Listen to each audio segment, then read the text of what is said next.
Latvijas ziema nav iedomājama bez kārtīgas sniega un sala, kas daudziem cilvēkiem liek skriešanu pārnest uz iekštelpām. Tomēr, piemērot apģērbjoties un sagatavojoties, šo nodarbi iespējams turpināt ārā apstākļos arī bargajā ziemā. Tāpēc aicinājām pieredzējušo vieglatlētikas treneri Juri Beļinski pastāstīt, kā pareizi skriet ziemā. Vienmēr vajadzētu novērtēt situāciju, kāda ir ar mūsu veselību, tad situāciju, kāda ir tanī vietā vai tanī vidē, kur mēs plānojam trenēties. Attiecīgi tātad saģērbties atbilstoši šai situācijai, vai tas ir vējš, tātad vēja necaurlaidīgs apģērbs, noteikti galvas sagai vajadzētu būt, noteikti cimdiem, šo te visu izstrādājumu biezumam vai kvalitātei vajadzētu būt, protams, vienmēr piemērotai tam. Tas, ja apģērbs būs atbilstošs, tam ir ļoti liela nozīme arī mūsu jau tā kā vairāk pieredzējušiem sportistiem arī ir šad tad sanākuši dažs labs tāds, kā lai pasaka, tāds nekomfortabls treniņš. Un taisni ar to, kad ir sanācis saģērbties drusku vairāk nekā uz šo brīdi tas ir vajadzīgs. Tāpēc pasaules skriešanas zīmols numur 1 ASICS ir izstrādājis atsevišķu apģērbu un apavu līniju, kas garantē patīkamu skriešanu arī gada augstajos mēnešos. Lai kājas neslīdētu un nesautu, ieteicams izvēlēties apavus ar sekojošām īpašībām. Apaviem nepieciešams protektors un vēlams radzes. Savukārt apavos ar Gore-Tex membrānu kājas būs sausākas un siltākas. Zeķītes nedaudz biezākas un augstākas, lai nosaktu ahilē cīpsni. Nav jābaidās lietot zeķītes, kuras sastāvā ir vilnas piedavu, jo te ir īpašība sildīt kājas arī tad, ja tās būs slapjas.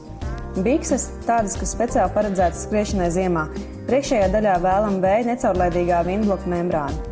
Ziemas skriešanas bikses var lietot arī zem parastajām skriešanas biksēm, kā pirmo slāni jeb termoveļu, atkarībā no temperatūras un pašu skrējēju vajadzībām. Augšdaļā pirmais slānis ir termoveļa, kas aktīvāk aizvedīs sviedrus no miesas, kā otrs slānis ziemas apstākļos paredzēts krekls. Vēlams no materiāla, kas uzņemto mitrumu aizdīs tālāk, bet siltumu atgriezīs pie ķermeņa. Virs krekla atkarībā no temperatūras un vēja intensitātes izmantoja ar vēja necaurlaidīgu membrānu vindbloku. Kaklam izmantojami bafi vai kakla aizsargi. Tie pasargās no vēja un sala. Aksesuāri, bez kuriem neiztikt skrienot ziemā, cepurīti, cimdi un galvas saites. Atkarībā no skrējēju vēlmēm pieejams siltāks vai plānāks ar vindbloku membrānas un bez. Tomēr būtiskākais, ka ziemas skriešanas apģērbā iestrādātie materiāli patur siltumu pie ķermeņa, aizvedot sviedrus.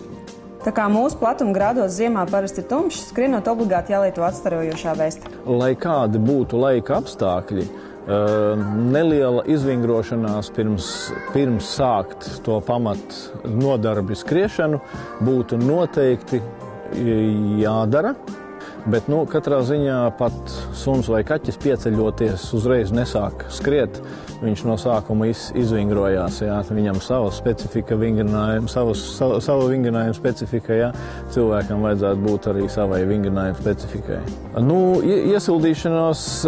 Iesildīšanās varbūt nebūs tādā klasiskā veidā, kā mēs uzreiz, kaut ko sākam skriet, bet, teiksim, tie ir tādi lokanības vingrinājumi, var tā no augšas uz leju, var no lejas uz augšu. Es, piemēram, sāku ar šādiem vingrinājumiem, lai atbrīvotu nedaudz sprandu, jā, tādiem šādi paspiežu pretī, paspiežu uz aizmuguri, vēl kādu reizi ar rokām, kustības sākt, pavingrot.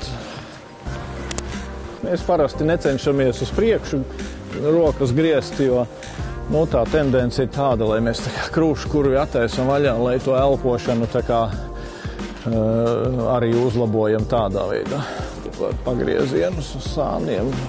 Te jau tas strečings jau sākas, jā, tādā veidā. Neliela iestiepšana, tā.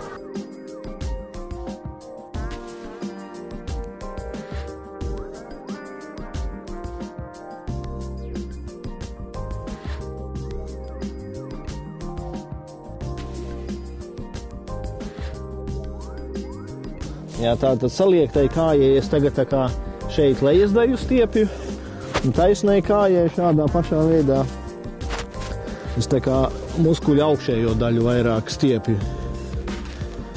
ir iespēja, ka noteikti būs tas skrējiens, varētu būt slidenos apstākļos, bieži vien cirksni sastiet ir ļoti elementāri, un tad šāda kustība.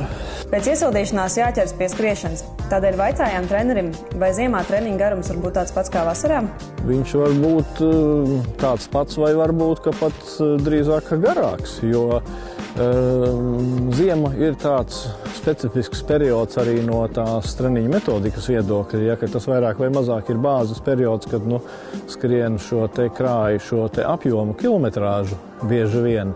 Ja, un līdz ar to parasti šie treniņi ir taisni ilglaicīgāki, viņi varbūt ir mierīgāki, ņemot vērā šo te periodu, kad šo bāzi krāja, un arī ņemot vērā to, kad ir gaisa temperatūra krietni pazemināta, un tāpēc skriešana ar pārāk lielu intensitāti jau ir diezgan tāds riskants pasākums, jo tas ir uzreiz padziļināta elpošana, un tā ir ļoti laba iespēja saķert kādu bronhītu un tā tālāk. Un kā ir ar šķidrumu lietošanu treniņa laikā?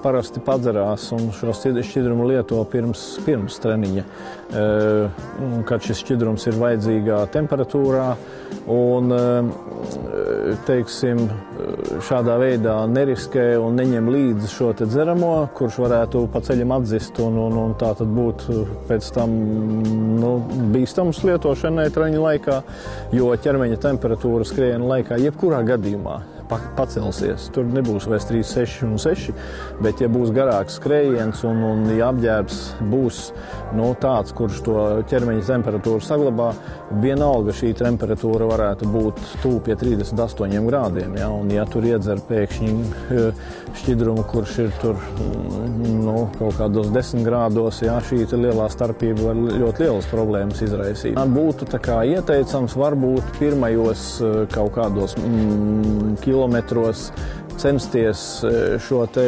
elpošanu vairāk tā kā orientēt caur degunu. Ja, tā tad vismaz ieelpu tā tad veikt caur degunu.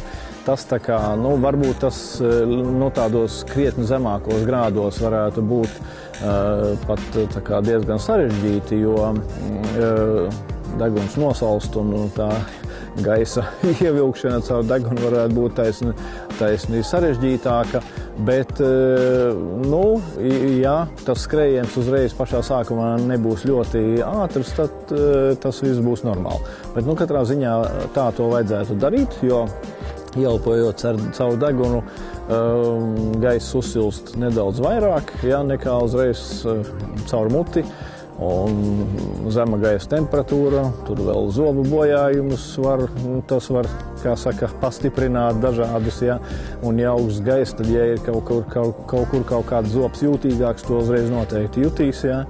Tā kā tādā veidā, un tad, kad jau ķermenis uzsils, tad jau vairs tas nav tik svarīgi. Bet katrā ziņā, ja kakls sāk kņudēt, ja, tad vajag domāt, kas notiek. Rokām tā kā mēs droši vien jutīsim, vai tur ir pirksti nosaluši tā, ka nejūt, ja. Bet ar kaut kādiem ausīm un vaigiem tur vajadzētu skrienot, pakontrolēt sevi, ja, un vienkārši pieskarties un saprast, kas tur notiek, vai tur tā jūtība ir normāla vai nē. Un ja tur ir tā, ka jau kaut ko jau parādās tā, ka kaut kas drusciņ tāds nejūtīgs, tas nozīmē, ka kaut kas kardināli jādara ir, vai jāmet malā skriešana, jāpabeidz skriet, vai arī kaut kāds apģērba gabals jāuzvelk virsū vairāk, jā, lai šis aptaudējums nenotiktu. Dažam labam augsti jau liekas pie -5 grādiem. Mēs esam skrējuši arī pie -30 grādiem, nav nekāda vaina. Jāatzīmē, ka zemai temperatūrai ir tāds neliels augstkalnes efekts. Tā kā ir neliels gaisa retinājums varbūt, tad, kad ļoti zema temperatūra. Un, kā zināms, tad ļoti daudz sportisti brauc speciāli uz kalniem trenēties, lai izmantotu šo efektu. Tā kā arī šī zemā temperatūra ir izmantojama. Nu, kā es teicu, svarīgākais, lai pie šiem zemajiem grādiem nebūtu vēl vējš spēcīgs. Ja tas ir tikai zemi grādi, tad kombinācijā ar normālu apģērbu tā nav problēma nekāda. Galvenais ir saprast, teiksim, vai šis apģērbs ir atbilstošs šai temperatūrai. Nu ko, visu dienu esmu skrējis no Uzvaras parka, esmu atskrējis līdz Skances ielai, un kā redzams, tad skriešana ziemā nemaz nav nekas neiespējams. Galvenais ir pareizi sagatavoties, pareizs ekipējums, un tad jau arī panākumi neizpaliks.